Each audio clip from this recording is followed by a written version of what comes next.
Bom, primeiro quero dizer que para mim é uma alegria. Eu sei que vocês não podem dizer o mesmo, mas para mim é uma grande alegria estar aqui com vocês. É uma igreja que aprendi a amar, a orar e também a ter sonhos com vocês. Eu sonho na igreja de Portugal, né? Por tanto falar e comentar lá em casa. O pessoal acompanha também pelo site. E estar com vocês numa reunião de jovens, né? Embora meus cabelos brancos denunciem uma idade um pouco acima da vossa, mas eu, por ter 3 filhos, também jovens, a gente acompanha o mesmo espírito jovem deles, embora a gente seja um pouco mais, né, fora do esquadro, do tempo. Caso eu fale alguma expressão, alguma palavra que não faz sentido para vocês levantam uma mão. Se eu falar alguma coisa assim bem grosseira, você levanta as duas, né? E se eu falar um negócio assim que já pode sair correndo. Mas você fala, levanta a mão e eu tento explicar alguma coisa, caso vocês me entendam, né? Eu sei que meu sotaque é diferente, né? Mas o português, eu gosto de ouvir o português original, que é vosso, né? Muito bem. Para falar de um assunto, eu quero ir para o Antigo Testamento, trazer a história do primeiro rei de Israel e aplicar para nós na mesma situação que este rei viveu. Ele foi pego de surpresa para ser rei de Israel. Já pensou você descer na rua de bicicleta, aparece um senhor de barba branca, cabelo grisalho, vindo do Brasil, e fala: olha, você vem aqui, rapaz, você foi escolhido por Deus para ser rei de Israel, não é? Ou rei de Portugal, não é? Já pensou? Dom Jonas VI, algo assim. Então esse rapaz ficou assustado. Porém, ele recebia pressão da família, pressão dos amigos e pressão dos inimigos.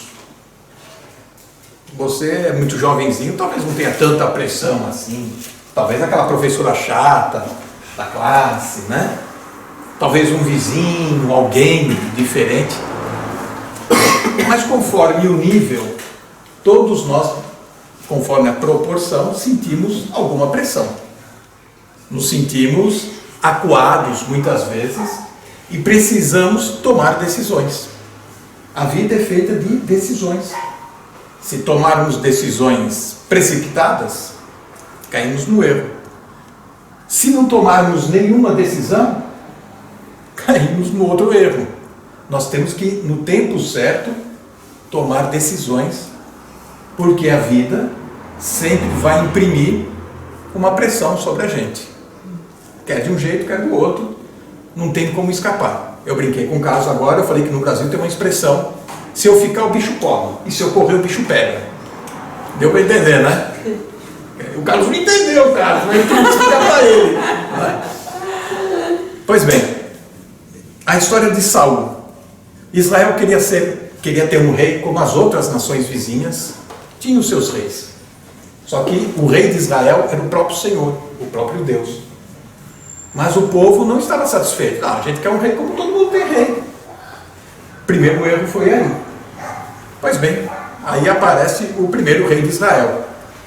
Quem está com a Bíblia e quiser abrir em 1 Samuel, no capítulo 10, a gente vai ler alguns versículos só para compreender a situação. 1 Samuel, capítulo 10.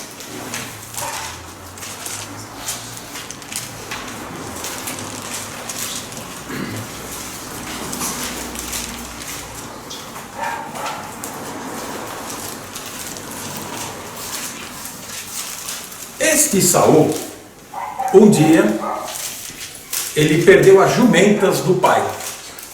Perdeu assim, as jumentas fugiram. E ele foi atrás, procurar jumentas do pai. E ele corre para cima, morro abaixo, morro do lado, e vai.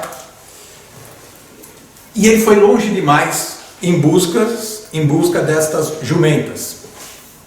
Quando no caminho, já muito longe, já dias fora de casa, ele encontra com esse profeta Samuel. E esse profeta Samuel chama Saul e fala: vem aqui, você foi escolhido por Deus. Então, capítulo 10 de 1 Samuel, nós vamos ler o versículo 6, 7 e 8. Tá? Se a gente continuar lendo, vocês vão dormir. Então, vamos ficar só até o 6, do 6 ao 8. O Espírito do Senhor se apoderará de ti, profetizarás com eles e tornar-te-ás um outro homem. E há de ser, quando estes sinais te vierem, faze o que achar na tua mão, porque Deus é contigo. O verso 8: tu, porém, descerá antes de mim até Gilgal. Gilgal era uma cidade. E eis que eu descerei a ti, para sacrificar holocaustos e para oferecer ofertas pacíficas. Ali 7 dias esperarás, até que eu venha a ti e te declare o que hás de fazer. Ok? O que está acontecendo aqui é que Samuel está falando um monte de profecias que vão acontecer, sinais, para dar credibilidade de todos os fatos que vão ocorrer com esse jovem chamado Saul.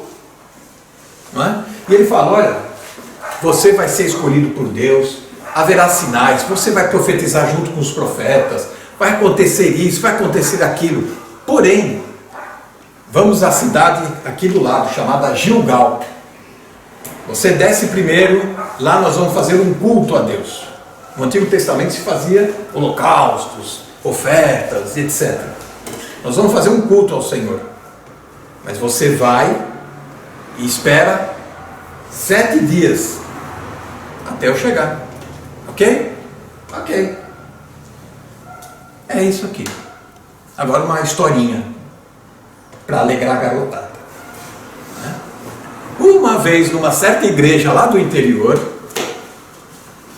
depois de uma conferência missionária, um jovenzinho se levantou, foi até o pastor da igreja, o ancião da igreja, e falou com determinação: eu também quero ser missionário. Eu quero ir, quero pregar a palavra, eu quero ensinar, quero ir. O pastor ficou admirado, né? Que aquele jovenzinho falou: puxa, você tão jovenzinho, já está pensando em ser missionário, levar a palavra de Deus para os povos distantes que não tem recursos. Você quer ir mesmo? Sim, eu quero ir. Mas você sabe que é perigoso, não sabe? Sei que é perigoso, mas você sabe que vai ficar longe de casa, não sabe? Sim, senhor. Você ouviu tudo que nós falamos na conferência, ouviu as experiências? Sim, eu ouvi. Eu vou conversar com você, vamos fazer uma entrevista, mas só amanhã. Hoje acabou a conferência, estou um pouco cansado, vou para casa. Amanhã, 5 da manhã na igreja, tá bom? 5 da manhã? Mas amanhã é sábado, disse o jovenzinho. Ué, e qual a diferença de dias? Mas é que é sábado, né? Bom, te espero na igreja. Você tem que acordar às 5 da manhã. E foi embora. E o jovenzinho ficou lá esperando. Bom, tá bom, né? Acordou cedo, 5 da manhã, né? Todo empolgado, tomou banho, porque era sábado, tinha que tomar banho, né? Se penteou, porque era sábado, tinha que pentear a cabeça, né? E foi para a igreja. Aí um pouco escuro, chegou lá, não tinha ninguém. Bateu na porta, não tinha ninguém. Eu já cheguei aqui, acho que o pastor, o ancião, está atrasado, mas tudo bem, sentou lá e ficou. Espera, e deu uma cochilada, né? Tipo eu quando cochilei no avião, né? Você cochila e o avião dá uma balançada, você, oh, meu Deus! É bom porque você desperta a oração num momento desse, né? Demonstra a fé. Deu 10 horas da manhã, chega todo tranquilo o líder da igreja, o pastor lá. Ô rapaz, está dormindo na porta da igreja? Oh, desculpa, mas estou aqui desde as 5 te esperando. Sim, é verdade. Mas já são 10. Ah, cara, tá cansado? Dormi? Mas o senhor falou para acordar às 5. Ah, sim, eu falei para você acordar às 5, não eu. Você acordou às 5 e chegou na igreja cedo. Sim? Ah, então você já está preparado para começar o treinamento de missionário. Quem tem vontade mesmo, tem que se sacrificar. Quem tem vontade, quem tem convicções, tem que se dispor. E você se dispôs. Então, abriu a porta, vamos começar a fazer uma entrevista, eu vou começar um treinamento com você. Já vi que você passou no primeiro teste. Aí está o primeiro teste desse jovenzinho e ele foi. Assim como ele, aqui tem o caso de Saul. Mesma coisa. O profeta deu uma ordem para ele. Olha, nós vamos fazer um culto a Deus. Você vai à cidade e me espera lá 7 dias. E ele foi lá e esperou. Veja o verso 8. Tu, porém, descerás antes de mim a Gilgal. E eis que eu descerei a ti para sacrificar o holocausto, para oferecer ofertas pacíficas. Ali 7 dias esperarás, até que eu venha a ti e te declare o que hás de fazer. Muito bem. Vai ter um culto, você vai esperar, e nesse culto Deus vai revelar. Naquela época, Deus se revelava ao profeta, e eu vou dizer o que você deve fazer. Não é? Caminhando um pouco mais, vamos pular para o capítulo 13.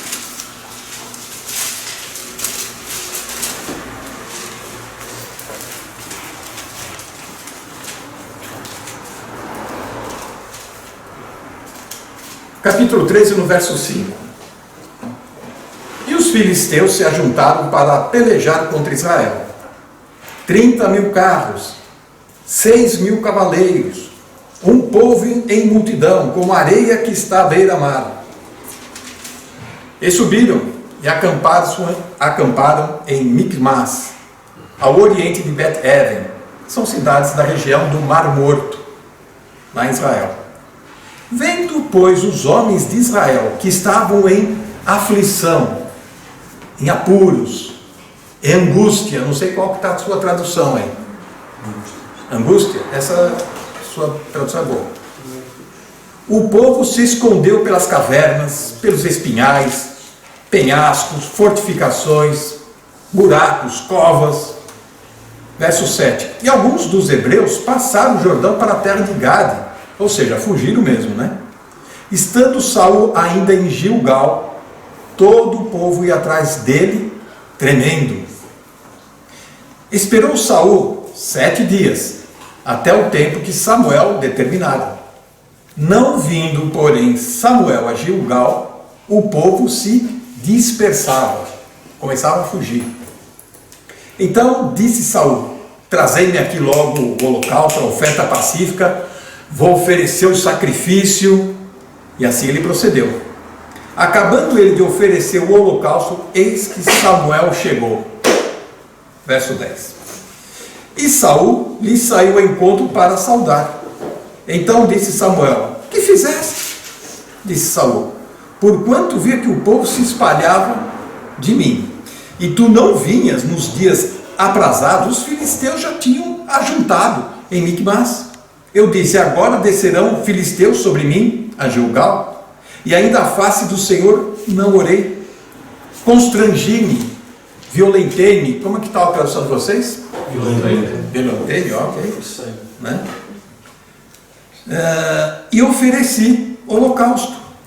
Então disse Samuel a Saul: procedeste tolamente ou neciamente, e não guardaste o mandamento que o Senhor teu Deus te ordenou, porque agora o Senhor teria confirmado o teu reino sobre Israel para sempre. Porém, agora não subsistirá o seu reino.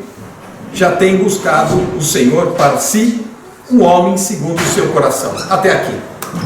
Tá bom? O que aconteceu? O homem precisava tomar uma decisão. Foi um teste para ele. O profeta falou: você vai até a cidade, espera 7 dias, depois eu vou atrás, vamos fazer um culto, vamos orar ao Senhor, e o Senhor vai dizer como será o teu reino, como você deve proceder na vida. O que aconteceu com esse jovem? Saul começou a olhar o povo à sua volta, se agitando, questionando ele, questionando a sua autoridade, duvidando da sua capacidade, pressionando cada vez mais. Ele em angústia, apavorado, assustado. O povo, cada um começa a resolver a sua vida. Foge, sai dos campos, vão deixando ele sozinho. Para ele não ficar sozinho e se sentir derrotado, o que ele fez? Bom, Samuel não veio, o azar dele. Vamos começar o culto assim mesmo. Começou, e quando ele está sacrificando o que ele não poderia fazer sem a presença do profeta, na lei do Antigo Testamento era assim que funcionava, chega Samuel. Eu imagino Samuel, aquela figura do Tolkien, sabe a série que tem na televisão, né? Aquele senhor com aquela barba comprida branca, com aquela roupa até os pés, chega palidamente, calmamente. Saul, o que está fazendo? Você chegou agora atrasado. O culto está terminando e Deus nem falou comigo ainda. Aqui nós podemos observar dois graves problemas que afligem a todos nós. Quando estamos sob pressão e devemos tomar uma decisão, as pessoas começam a duvidar da gente, da nossa convicção, começam a questionar a nossa pessoa, e você, para não se sentir sozinho, abandonado, você se precipita a tomar decisões. E foi o caso de Saul. Ele se precipitou a tomar uma decisão. Ele deveria esperar. Capítulo 10, no verso 8, diz que Samuel falou: você vai esperar. E aqui está o segredo. Será que nós sabemos esperar? Todo mundo está fazendo isso. Todo mundo está... Por que eu tenho que esperar? Não é? Por que eu tenho que esperar? Porque num culto Deus vai falar comigo. Onde vai acontecer isso? Por que Deus não fala agora? Deus tem os seus métodos. Deus tem o seu tempo. E mais do que Deus ter o seu tempo, Deus tem o seu presente. Tem coisas que Deus quer nos dar a seu tempo. O texto que acabamos de ler, no capítulo 13, no verso 13 e 14, fala que Saul perdeu a bênção, ele perdeu a oportunidade de ser rei, de ser confirmado, porque ele se precipitou. Por que ele se precipitou? Ele duvidou. Ele foi indiferente à palavra do profeta, que na verdade, pelo texto do capítulo 13, no verso 13, diz que era a palavra do Senhor, não era a palavra de um homem. Ele ouviu de um homem, mas aquela palavra era do Senhor. O Senhor determinou que deveria ser feito daquele jeito, daquela forma, mas ele não agiu dessa forma, se precipitou. Por quê? Se sentiu pressionado. Na vida vai acontecer muitas vezes isso. A gente vai se sentir pressionado, cobrado, desafiado pelos outros que estão à nossa volta, e você pode incorrer nesse erro. Há dois erros que nós temos que observar para não cometê-los como Saul cometeu. Primeiro, de não esperar. Você ficar passivo demais é um erro, não é? O outro erro, o grande erro dele foi se precipitar, se apressar. Muitas vezes os jovens estão caindo em erros cedo demais na vida porque estão se precipitando. Eu quero ser adulto já, né? Eu quero experimentar isso já, eu quero ser aquilo agora. Não observa o tempo que você está. Você já subiu essa escada para chegar aqui no salão. Se você pula 2, 3 degraus ao mesmo tempo, uma hora você tropeça e cai. Escorrega e cai. Pular fases da vida, você se machuca, você pode escorregar. E haverá cicatrizes que você vai carregar o resto da vida. No capítulo 14, nós vamos ver uma outra atitude de Saul, e assim a gente vai conhecendo um pouco desse personagem. Capítulo 1 Samuel 14. Sucedeu, pois, um dia, disse Jonatas, filho de Saul, ao moço que levava suas armas: vem, passemos a guarnição dos filisteus, que está além daquele lado. Porém não fez saber a seu pai. Olha o verso 2. Estava Saul à extremidade de Gibeá, debaixo de uma romeira que havia em Migron, e o povo que estava com ele eram 600 homens. O que está acontecendo nesse capítulo é que todos os homens amigos de Saul estavam em guerra, estavam lutando pela sua cidade, pelas suas coisas. Todos estavam preocupados em se defender, em se proteger. E como é que estava Saul? Debaixo de uma árvore, devia ser uma tarde de sol como tiver mais que aqui hoje, né? Debaixo de uma árvore, deitado, dormindo, comendo, né? Romeira, eu acho que ele estava comendo umas frutas ali, curtindo uma brisa, saboreando um vento. Preguiçoso! O filho vai à guerra, os amigos vão à guerra, todos estão a defender, e ele está preguiçoso, indiferente, alheio à realidade à sua volta. Então o que nós temos aqui? Uma pessoa, além de ser precipitado, ele era preguiçoso, ele era indiferente à voz de Deus. Ele não levava Deus a sério. Ele até esperou 7 dias. Certo? Ele foi até, digamos, obediente, levou a risca, seguiu a risca pelo menos 7 dias. Mas a palavra dizia: você vai esperar o profeta chegar para fazer o culto. Se a palavra de Deus fala 7 dias de espera até o profeta chegar, o profeta podia vir no primeiro, no terceiro dia, no quarto, no quinto. Ele ficou esperando até o 7º dia, estava lá. Acabou a semana e ele estava lá.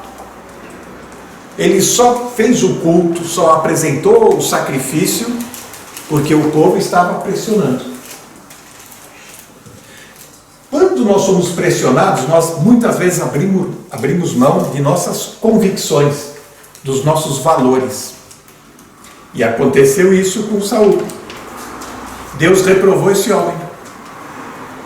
Ele foi precipitado, ele não passou no teste, ele não vai ser mais rei em Israel. Deus vai procurar uma outra pessoa que seria segundo o coração de Deus. Será que nós, jovens que estamos aqui, buscamos ter esse coração segundo o desejo do Senhor? Já pensou? Você tem um coração segundo o coração de Deus, como Deus quer, deseja. Para isso você tem que saber esperar, para na hora certa tomar a decisão correta. Você não pode se precipitar, mas também não pode ser preguiçoso, esperar que a situação aconteça e você depois vai tomar a decisão. Quando se cozinha, todo mundo sabe na cozinha como é que é, né? Quando a mãe não fala, vai ver lá no fogão, se está queimando, se o fogo está alto, você vai lá, baixa, aquela coisa. Para fazer um bolo, para esquentar um chocolate, tudo tem a temperatura certa. Se passar de menos, fica frio, ninguém gosta. Não gostei, tá ruim. Se está muito quente, queimou, que droga, o que está fazendo? Tem que ter o quê? Precisão, não é isso? Na vida, nossa, as decisões têm que ser desta mesma maneira. Para tomar a decisão correta, nós temos que vigiar. Se está muito gelado, ainda não está na hora. Se começar a queimar, se você sentir um cheiro de queimado, olha, cuidado. Já passou da hora, toma a decisão rápida. Certo? Foi isso que aconteceu com o jovem Saul. Deixa eu ver se eu tenho mais alguma capítulo 28, que eu não quero entrar, onde Saul, mais uma vez, não obedece a Deus, não leva a palavra de Deus a sério, e vai consultar uma feiticeira, porque Deus não falava mais e não respondia mais às orações. Mas Deus não sempre responde a oração? Responde. Porém, quando o coração do homem vai se rebelando contra Deus, né? Vai desobedecendo cada vez mais, chega uma hora que Deus fala, isso aí não tem mais jeito. Então, foi o caso deste Saul. O que nós temos aqui seria o seguinte: Êxodo 14, quando o povo saiu do Egito, atravessou o mar, estava aflito, no Êxodo 14, no verso 13, diz: não temais, estai quieto e vede o livramento do Senhor que Ele fará hoje. Como é que eu vou tomar uma decisão? Como é que eu vou enfrentar uma oposição, uma pressão? Eu preciso da orientação de Deus. Eu preciso ouvir a Deus. Mas Deus fala hoje? Fala. Se você fala com Ele, Ele fala com você, né? A palavra de Deus, a Bíblia, é um livro vivo. Não é um livro de Camões que você lê aquelas palavras e... né? Nós podemos extrair muitas histórias, conceitos, lições para as nossas vidas pela Bíblia. Está aqui a história de Saul, que a gente pode aproveitar muito para nós. Para ouvir a voz de Deus, para compreendermos o que Deus quer para a minha vida, precisamos gastar tempo para conhecer a Deus. Se eu não conhecer a Deus, como é que eu vou saber o que Ele quer para a minha vida? Né? Se eu quero ser parecido com Deus, ter o coração segundo o coração de Deus, como é que eu vou ser sem saber quem é esse Deus? Eu preciso conhecer esse Deus. Uma coisa é conhecer a igreja. Uma coisa é conhecer o modus operandi, né, de um crente. Como é que ele fala, como é que ele se veste, que ele carrega a Bíblia. Isso é uma coisa. Outra coisa é como Deus se apresenta, como Deus é de fato. Esse é o segredo. Para isso nós temos que fazer algo muito difícil. Na nossa história, para ilustrar, aquele jovenzinho queria ser missionário. O que o ancião falou? Acorda às 5 da manhã, vem para a igreja e a gente vai conversar. Bueno, ele acordou cedo, estava na igreja, ninguém apareceu. Foi o tempo suficiente que ele teve para sentar e ficar quieto, como diz aqui o texto de Êxodo 14, e ver o livramento de Deus. Precisamos gastar, investir tempo, 10 minutos, 15 minutos, num silêncio, lendo as Escrituras, pensando na mensagem que ouvimos na igreja, exercitar esse exercício de reflexão para entender o que Deus quer falar, o que Deus pretende da minha vida. As coisas não acontecem por acaso, você não está aqui por acaso, você não ouve um sermão atrás do outro sermão por acaso. Todas estas mensagens Deus está comunicando, dizendo alguma coisa. Como nós estamos recebendo essa mensagem? Com indiferença? Espera lá 7 dias. Tem gente que espera um tempo na igreja. Já estou 3, 4 anos na igreja, não aconteceu nada na minha vida. Foi embora. Isso aqui não funciona para mim. Ou será que você se precipita? Bom, Deus deve estar muito ocupado, eu estou orando, clamando. Sabe o que eu vou fazer? Plano B. Né? Tem isso aqui também, né? Plano B. Vou entrar em ação e Deus vai abençoar.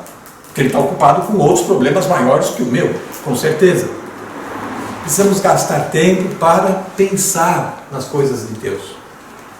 E aí que está o problema. Não temos tempo. Nós temos tempo para a televisão, para o joguinho, nós temos tempo para tudo. Não é? A gente come na frente da televisão, já para não perder muita coisa que está acontecendo. O joguinho então vai junto, até no telemóvel. E assim vai. Mas e as Escrituras? E Deus que está indo com você e quer falar e não consegue? quer te instruir, quer te preparar para você, amanhã ou depois, enfrentando uma situação adversa, difícil, uma decisão que você não sabe se caso ou como uma bicicleta, não sei, eu tenho uma bicicleta e casei, gente, ó, deu certo, né? Mas é o ditado que fala, e aí, o que eu faço agora? Espera a orientação de Deus. Não seja preguiçoso, não fique debaixo dormindo, não é? Saul, ele perdeu grandes oportunidades na vida porque ele tinha este defeito. Dormiu. Quando todos estavam se defendendo dos inimigos, ele estava dormindo. O inimigo vai atacar, o inimigo está à roda e nós temos que estar preparados, vigilantes. O filho, diz aqui o Jonatas, pegou as armas, chamou a turma e foi, a malta, né? E foi para a guerra, foi a luta. E o pai, que seria um pretenso rei,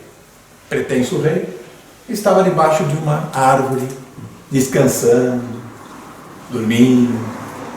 E aí, como é que fica? Era essa mensagem que eu queria deixar para vocês, tá bom?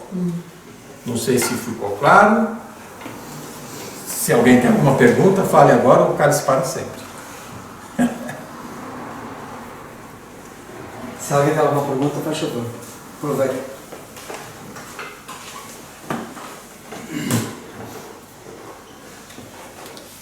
Oi? Ninguém? Talvez, para ser ainda mais incisivo, os jovens normalmente têm o problema de se precipitarem e não esperarem no Senhor na questão do namoro, põem-se a namorar precipitadamente. Na questão dos relacionamentos, de não esperar, e até mesmo quando namoram, também não esperarem pelo casamento e avançarem e fazerem o que não devem. Isso parece-me que é uma coisa que os jovens têm que tomar muita atenção a isso, que nós ouvimos agora muito bem, porque o exemplo de Saúl foi um bom exemplo, não é? De, por um lado, não saber esperar e fazer as neiras, e por outro lado, ser preguiçoso, e esse é um dos outros problemas dos jovens, é que tendo eles tanto tempo, são preguiçosos, não fazem nada para o Senhor. Sim. Estão agora nas férias, podem fazer muita coisa, o que é que vão fazer? Estão ali debaixo da romeira, da romã, ceira, não sei bem. Tem a casa que era roubeira. É romeira, era romeira, naquela casa era romeira. Pronto, está ali assim, à sombra da bananeira, como nós costumamos dizer. Epá, e é importante que vocês não fiquem à sombra da bananeira e usem os talentos que têm, porque há coisas que já deviam estar a avançar e estão paradas, e o Senhor está à espera e vocês já deviam estar lá à frente e estão cá atrás. Preguiça, portanto, preguiça não é da distância daquilo que eu sou, daquilo que eu podia e devia ser. E há outro problema que não se vê esperar. Esses dois problemas são muito importantes. Obrigado por... Diga. Não, um ponto que a gente tem que observar direito aqui no capítulo 10 é que quem aqui nunca sonhou em ser uma princesa? Quem não queria ser rei? Né? Ou pelo menos um general de tropa, que o rei naquela época era um general de tropa. General o quê? De tropas. De tropas. Né? Quem não queria ser? Este Saul, de repente, deu de cara, de frente com ele, um profeta que tinha a palavra de Deus, falou a palavra de Deus para ele, dando tudo o que ele não conseguia imaginar. Não é? Às vezes você pede alguma coisa em oração, que diante desse Deus Todo-Poderoso é uma coisa insignificante, é uma coisa que faz sabor, né? Como a gente chama lá no Brasil, dinheiro de pinga, que é isso? Isso aí não é nada. Esse Saul, de repente, ganhou na sorte grande, como ganhar na loteria. Porém, você vai ter tudo além daquilo que você jamais imaginou. Porém, você vai ter que aprender a esperar no Senhor. Duas coisas. Ele não ouviu o profeta. Ele ouviu até a página 3. Bom, eu vou esperar aqui uma semana. Falou para esperar uma semana, eu vou esperar. Ok, quero ver o que vai acontecer. Essa espera dele não foi uma espera de convicção, de crença, de piedade. Foi uma espera de desafio. quero ver mesmo se a Bíblia funciona. Eu vou orar. Eu vou fazer um propósito com Deus esse ano, quero ver se funciona mesmo. Desafiando a palavra de Deus, já a atitude dele já mostra que não vai dar certo. Não é? E o pior, ele vai lá e se precipita e faz. Não, pode deixar que eu sei, agora eu faço. Tem muita gente que fala, eu já ouvi a voz de Deus, Deus falou para mim, eu vou fazer isso, eu tenho certeza, Deus vai abençoar, vai ser. Quem te falou? Como falou? O profeta e Saul. O profeta, ele tinha um relacionamento com Deus muito diferente do povo comum. No Antigo Testamento era assim. Como é que este homem, Saul, só porque ele era grandão, bonito, elegante, etc., ele pôde ceder às pressões das pessoas que estavam à sua volta e ter medo do inimigo que estava a atacar ele? Então ele despreza a palavra de Deus e se acha no direito de eu sei mais que Deus, eu sei mais do que o profeta, deixa comigo que eu resolvo essa parada. E foi o que deu, né? Então as pressões vão vir na vida, decisões vão precisar ser tomadas, mas você não vai só na base da ética situacional do momento. Você precisa ter uma ética bíblica, da palavra de Deus. Deu para perceber? Uma coisa é fazer algo que é normal para o mundo lá fora. Ok, isso é normal, é o padrão da sociedade hoje. Pense um pouco, é padrão da palavra de Deus? O que Saul fez, se fosse um general de uma outra nação, talvez seria certo. Vai lá e faz o que for. A gente fala, arrebenta a boca do balão, né? Vai lá e faz. Mas no padrão estabelecido por Deus, a ética é bem outra. Não é? A nossa ética é o quê? Não nos conformar com o mundo, mas transformarmos na renovação da nossa mente. Tudo isso aqui, todo esse episódio acontece por quê? Porque o povo de Israel falou, a gente quer um rei igual deles. A gente quer ser governado igual os vizinhos aqui são. Né? Eles falam, quem é o rei de vocês? Ele fala, o nosso rei está no céu, é o papai do céu. Olha o ridículo que eles passavam. Já pensou isso? Não é? O rei deles é o papai do céu. Aí eles falam, não, a gente vai querer um rei assim, tipo Jorge, alto, barba negra, cara de mal, queremos ele, né? Vamos fazer ele como rei. Depois a história continua, se vocês quiserem ler essa história, os capítulos na sequência, certo? Porém, as aparências enganam. Esse Saul era bonitão, elegante, nariz arrebitado, olhos azuis. Tudo aquilo que o povo dizia, queremos ele como rei. O texto bíblico diz que ele sobressaía os ombros, todos eram lá embaixo, pequenininho. Ele era alto, um jogador da NBA. Não é? Pô, as pessoas querem isso, querem uma boa aparência, que alguém que impressione, e a gente investe nisso. Quebraram a cara, porque apostaram na pessoa errada, um homem que tinha atitudes tipicamente de quem não conhecia a Deus, para nós que não era convertido. Decisões na vida que nós vamos tomar, passos que nós vamos dar na carreira, não só do namoro, do casamento, mas carreiras profissionais, né? E outros assuntos dentro de casa também. As decisões só serão corretas se o nosso coração estiver convertido a Deus. O que é convertido? Deus é o Senhor na minha vida. Portanto, eu preciso conhecer esse Senhor para saber o que Ele quer na minha vida, através das Escrituras. Mais alguma pergunta, alguma observação? Todas? Anotou tudo? Vai cair na prova, hein? Eu acho que o Irmão Alberto tocou aí num assunto que eu acho que é muito atual, que é as expressões. Quando o Irmão Alberto falou de que, e é o que nós vemos através desta ilustração bíblica, Ou seja, Saúl, quando se sentiu pressionado, nos vários sentidos, quer no sentido de quem estava próximo dele querer que ele tomasse uma posição, quer também do inimigo à volta, e eu acho que essa é uma das grandes questões que os jovens hoje sofrem, que é os próprios familiares, a pressão que eles sofrem do género. Então, quando é que arranjas uma namoradinha? Então, já tens namorada? Nunca aconteceu isso? Por exemplo, os jovens irem a um lado qualquer ou os tios, ou os avós, ou os primos, então já namoras? E um jovem que é crente, então já é tempo de teres uma namorada. E essa pressão constante, que estamos a falar que é uma pressão, não é uma pressão exterior, é uma pressão que está dentro da própria casa. Neste caso, o conceito do lar, né? Da família, muito próximos, e quando eles sentem essa pressão, quase que são impulsionados, lá está, se não estiverem firmes e estarem elucidados dos padrões que Deus quer para a vida deles, então tomam um passo precipitado no namoro, né? Do género, olha, então se é para coisa, então eu vou mesmo. E depois, estamos a falar na pressão exterior, que é o inimigo, que é a sociedade, né? Que hoje com 12 anos, ou com 10 anos, já é normal se namorar.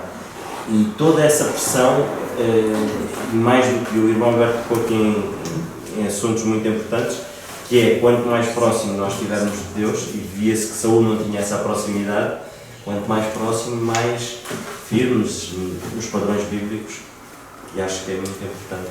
Obrigado, Ana.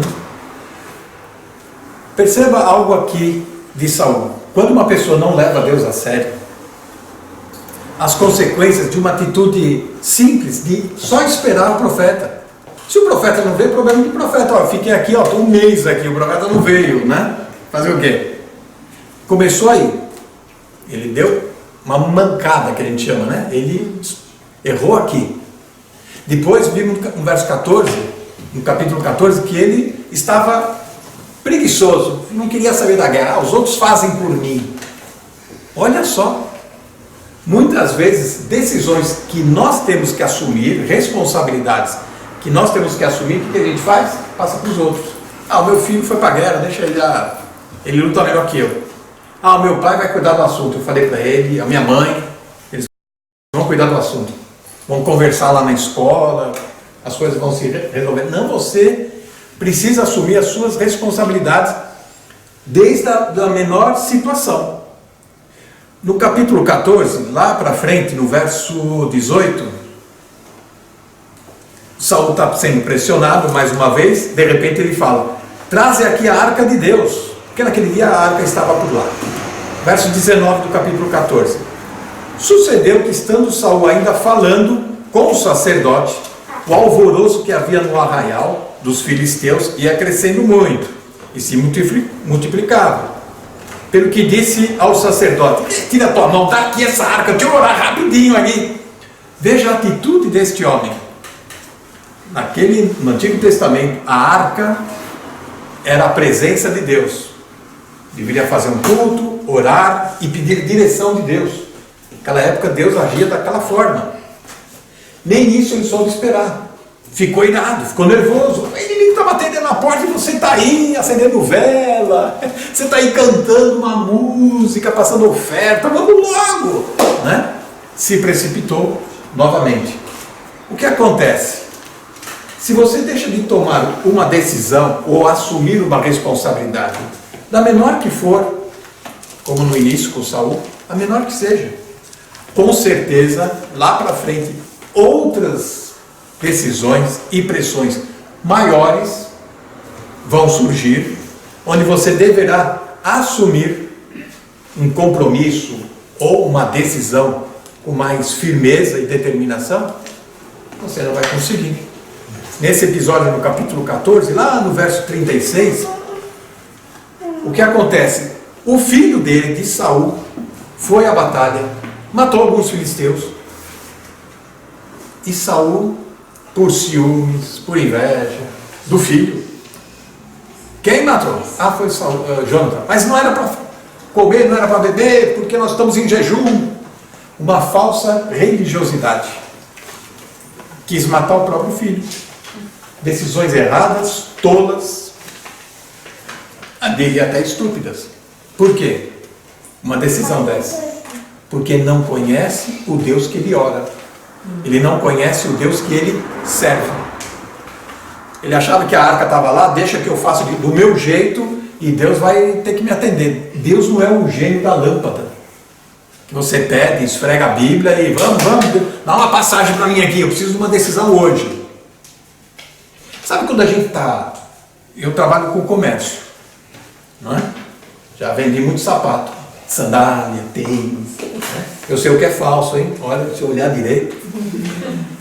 E quando a loja tinha alguma dificuldade, quando tinha dificuldade, né? Não que eu colocava ela em dificuldade, o que a gente fazia? Ligava para o doutor Antônio Perfeito. Era o advogado. Eu não conheço, chegava um negócio, uma cobrança do governo. E agora, o que eu faço? Ligo lá. Doutor? Sim, olha, chegou uma cobrança, o que eu faço? Ah, no tribunal o senhor faz... Aí ele vai lá me representar. O advogado, aqui também é assim, não é? O advogado vai lá e explica o que está acontecendo. Não, meu cliente ele seguiu as regras, o meu cliente pagou os impostos, isso está indevido, assim assado. Resolveu a questão, obrigado, passaram bem, doutor. Será que Deus é assim com a gente? Ou nós somos assim com Deus? Vamos nos socorrer de Deus como se fosse um advogado? Quando eu preciso, eu lembro dele que ele existe. Opa, Deus pode resolver isso para mim. Eu vou na igreja, eu vou conversar com um irmão, com outro, eu vou ler um salmo, Deus vai resolver isso. Resolvido o problema, obrigado, Senhor, valeu, não vou amolar mais, hein? Não vou mais incomodar, desculpa aí, hein? Ou desculpa lá. Será que a gente trata Deus como se fosse um advogado? Qual é o seu relacionamento com esse Deus? De subserviência? Ele é um utilitário para você apenas? Ou é um relacionamento de paixão, de amor? Conhecer esse Deus. Quanto mais você conhece a Deus, mais você vai se fortalecendo, mais entendimento você vai ter das circunstâncias que te cercam. Aí você já sabe de onde vai vir a pressão, de onde vai vir o fogo do inimigo. E você vai estar protegido, conhecendo a Deus. E isso requer uma decisão pessoal. Primeiro, eu preciso me decidir por Deus. Depois, as decisões que eu vou tomar na vida é devido a essa decisão que eu tive na vida. Eu aceitei a Jesus Cristo. Eu tenho agora um Senhor. O que é um Senhor? É alguém que gere toda a sua vida, norteia toda a sua vida numa questão. Mais alguém? Tenho uma pergunta. Pois. Que é assim, hoje muitas igrejas estão a vender uma mentira que é, e eu quero que o irmão Alberto depois explique se é assim, se não é, quais são as consequências disso, que é, tu és um jovem crente, toma as decisões que tu tomares, Deus vai estar sempre ali. Essa é a mensagem que está a ser passada, que em prol de um Deus que é um Deus de amor, e é um Deus de amor, mas também é um Deus justo.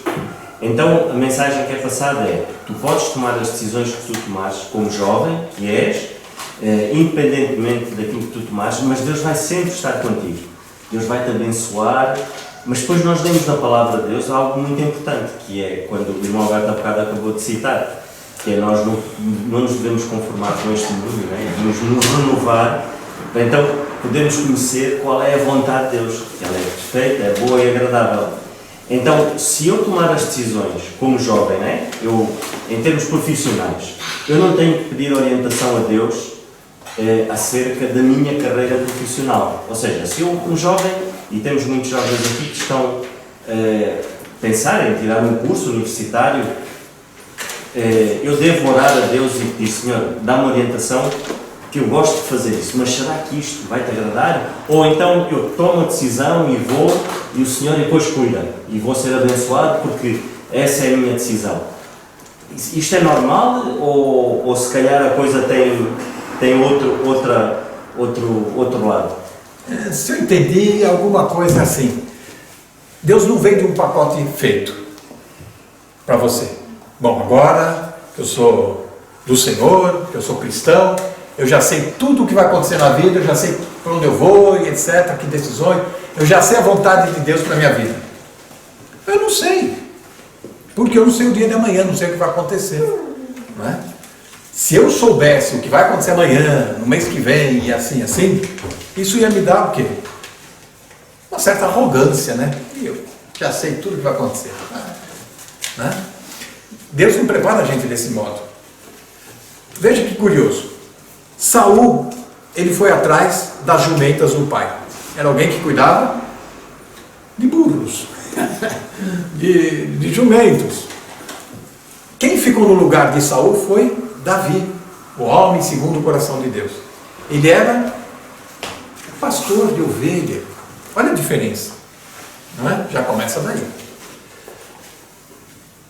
Este Davi contrasta muito com esse Saul. Ele também não conhecia a vontade de Deus em várias áreas. Mas quando ele tinha que tomar decisões, o que ele fazia? Levava a Deus em oração. Toda a pressão que ele sofria, toda a angústia que vem da vida, as aflições, as decepções, ele levava a Deus em oração. E esperava de Deus a resposta. Era um homem que sabia esperar. Era um homem que sabia agir no tempo certo. Ele foi ungido por Samuel para ser rei de Israel. Ele com o seu exército, poucos homens, poderia já destituir Saul e tomar posse do reino. Olha, Deus que me mandou. O profeta me ungiu, falou que eu sou o eleito de Deus, foi até na casa do meu pai, pediu a minha mão como rei, a minha cabeça como coroa, né, para colocar coroa. Mas o que ele fez? Ele esperou o tempo certo para assumir o trono, o reinado, enquanto Saul o perseguia, porque Saul já sabia, esse aí é esse que vai ficar no meu lugar. Sabia disso. Ele não se precipitou. Deus não me chamou? Chamou. Então, no tempo certo, Deus vai me colocar lá. Essa é a diferença. Saul, vamos colocar na nossa linguagem, não era um convertido. Ele não conhecia Deus. Ele apenas ouvia sobre Deus. Mas ele não tinha um relacionamento íntimo com Deus. Davi já conhecia Deus. Era diferente. Ele tinha já um relacionamento com Deus. Então ele sabia exatamente a hora de agir, tomar decisões. Eu gosto muito de assistir corrida de carros. Vamos dar um exemplo aqui. Existem pilotos e pilotos. O piloto que é clássico, aquele que sabe tomar as decisões, ele não vai passando qualquer um de qualquer jeito, em qualquer curva. Mesmo tendo um carro mais forte do que o outro. Ele espera o tempo certo numa curva. Não é? Ele espera, às vezes, a falha da frente para ele passar. Não é? Ele sabe conduzir o seu equipamento. Para não furar um pneu, para não derrapar numa curva, para não estragar, etc, etc. A nossa vida tem que ser assim também. O Senhor tem que ser piloto na nossa vida. Nós temos que saber o momento certo, exato, para fazer uma curva, uma ultrapassagem. Não sei se eu estou respondendo a sua questão. Como eu vou saber que ali é a vontade de Deus? Através do meu relacionamento diário com Deus. Não é? E Deus vai nos instruindo diariamente. Quando vão chegar decisões, você já sabe de antemão o que é certo e o que é errado, o que deve fazer e o que deve deixar de lado. Saul não, Saul só... A arca está aqui? Ah, não sabia, está mesmo? Ah, traz aqui. A arca significava a presença de Deus. Ele já devia saber que a presença de Deus estava lá.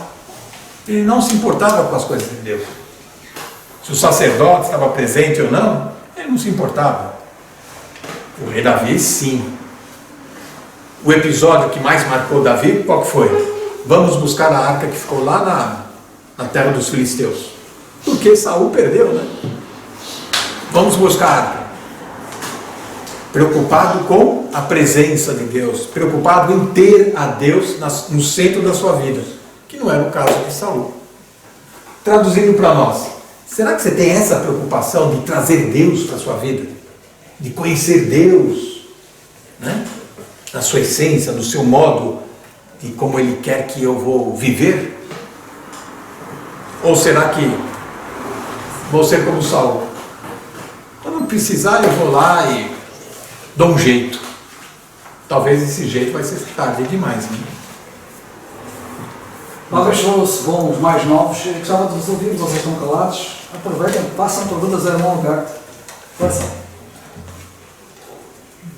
Ninguém vai falar.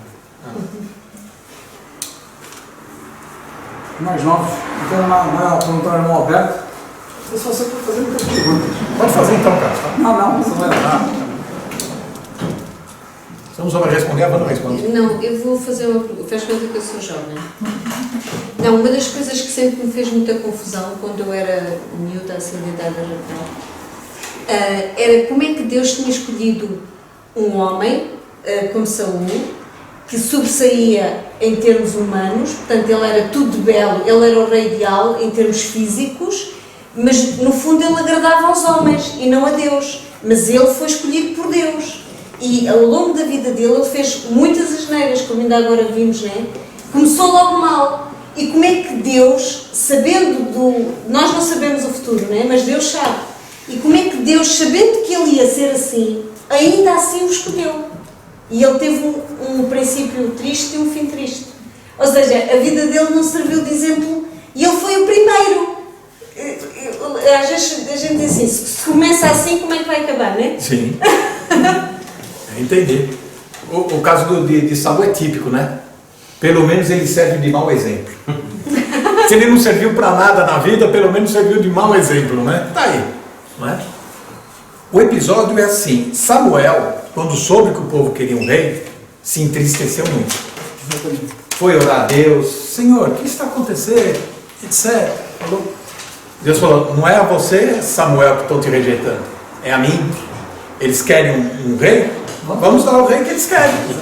Eles não querem um rei bonito, alto, igual das nações? Vamos dar. É isso que eles querem. Eles vão ter isso. Por isso que o que Deus deu foi o que eles quiseram ter. É. Deus não deu pela vontade dele, deu pela vontade dele. E isso é muito importante. E isso é curioso, porque muitas vezes, ai Senhor, eu quero isso. Eu quero que quero. Deus dá. Aí você vai reclamar depois: Senhor, mas você pediu. Né? Lá no Brasil a gente fala que a rapadura é doce, mas ela é dura. Não é? Não tem rapadura aqui? Tem um versículo da Bíblia que diz: satisfez-nos o desejo, e foi Deus que satisfez o desejo. Sim. Mas fez definhar as suas almas. Esse é que é o problema. Esse é um bom versículo, faltou aqui no meu. Depois você passa. Eu vou completar aqui. Não. Muitas vezes é assim. A gente ora, a gente busca, eu quero, faz de tudo. Faz birra. Faz birra, faz barganha com Deus. Deus permite, ok, vai lá. Vai ver o que vai ser depois. É isso.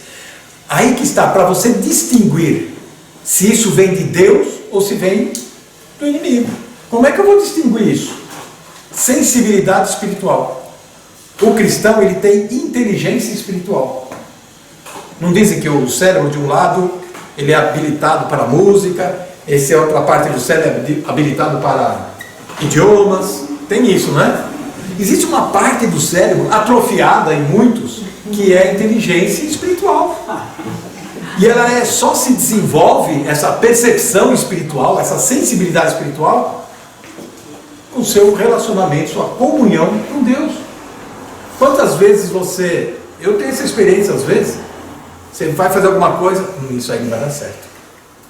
Isso aí vai dar errado. Eu acho melhor não falar mais nesse assunto. Mas de onde veio essa sabedoria? De onde veio essa percepção? Do relacionamento que a gente tem com Deus. Muitas vezes o próprio Espírito Santo que habita no cristão, ele alerta. Melhor não tocar nesse assunto. Melhor não agir dessa maneira. Melhor ir lá pedir desculpa.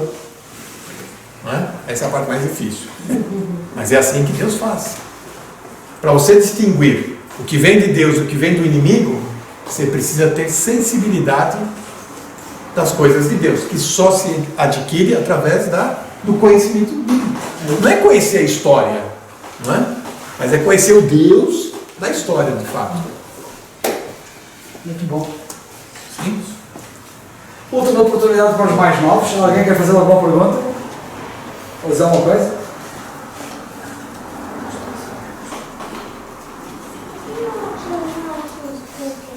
Bom? Ninguém quer perguntar nada do Brasil? Do futebol? Quer um time que é top lá no Brasil? Não quer perguntar? Pergunta agora que o Palmeiras é líder, vai, pergunta agora. Amanhã ele pode jogar, perder, aí cai, vamos falar agora. Vamos ficar por aqui então. Sim. Dizendo para vocês que esse é o meu segundo verão nesse ano, eu fico muito contente. Saí do inverno e vim para o verão novamente, é bom. Mas o inverno nosso lá não... Tá bom. Eu vou pedir ao Lucas para terminar com a oração. Pode ser?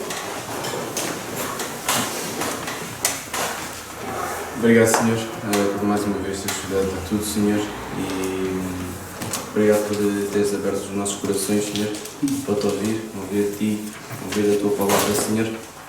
Que possas continuar a cuidar do resto da noite, que nos leves bem até casa, que cuides de tudo, Senhor, e que cuides do irmão Alberto, Senhor, que tem sido uma bênção para nós, Senhor.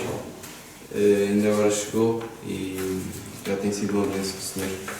Que possas cuidar de tudo, Senhor. Obrigado por teres cuidado de mais uma reunião de jovens.